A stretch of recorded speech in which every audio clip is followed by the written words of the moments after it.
Daryl, how did you come up with the idea of the house? We were foster parents for 13 years in the United States, and we adopted two children from the U.S. And then when we found out about the needs of international children, international orphans, particularly those with disabilities. So we adopted a daughter from Korea, a son from China, and then we adopted a son from here in Guatemala. And while we were here, we visited an institution for children with special needs, and it was horrible. The conditions, children lying in feces and urine, and catatonic from a lack of stimulation. So over time, through various trips here, my wife and I decided we needed to move here to create a safe place, a home, a family for children with special needs. Well, what can you tell us about Hogar Esperanza? What is this? Is this a normal orphanage? No, we are a family-based group home, but primarily we're just a family. So all the children who come into our home call my wife and I Mommy Wanda and Papi Daryl. We're mom and dad to them. That we are not an institution. We're a family that surrounds them. So we celebrate their birthdays the same way we do with our biological children. We celebrate special days. We're family. So throughout the day, we have staff, nannies who help us with the care, and psychologists and therapists and social workers. But in the evenings and weekends, it's our family that cares for the kids. And so, because we want to maintain that family environment on the evenings and weekends. So yeah, we're a family to the kids, and when the kids age out, they stay with us. They don't leave and get moved to another institution. They stay in our home. That's beautiful.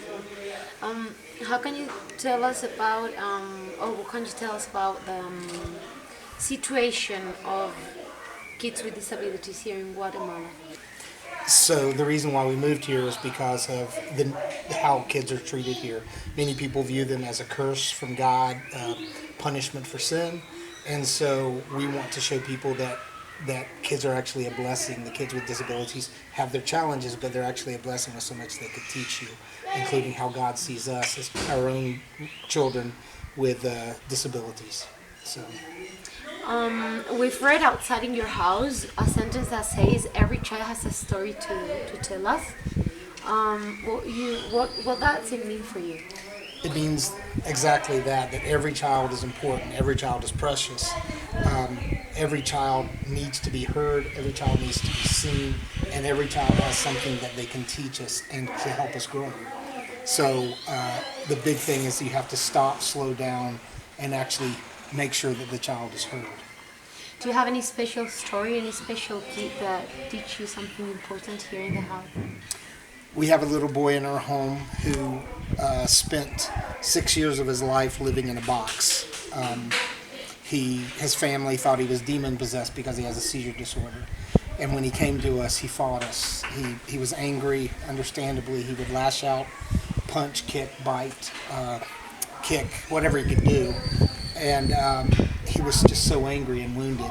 And over time, we've had to help him to understand what a family is, because for him, a family was somebody who just hurt him. Mm-hmm. What we have helped him, and are trying to continue to help him to learn, is a real family loves. A real family is a place of protection and safety. He's not allowed to hurt others, but others aren't allowed to hurt him. And through that whole process, to bring healing into him. And so through that, God has shown me how much I'm like him. That I'm wounded from things from my past and my childhood, and sometimes I can lash out and hurt others because of that. And God is showing me that the only way to really know healing is to trust in my family, with God as my Father and those that He's placed around me. What can you say to anybody who wants to come here and visit the house? Come on down. we need you. There's so much need here. We need help. We want to open more homes, because the need is so great for kids with special needs. We work in rural villages with families who have children with special needs. We need more help. We just need people who are going to love and volunteer and work hard to make a difference in these kids' lives, because they're worth it.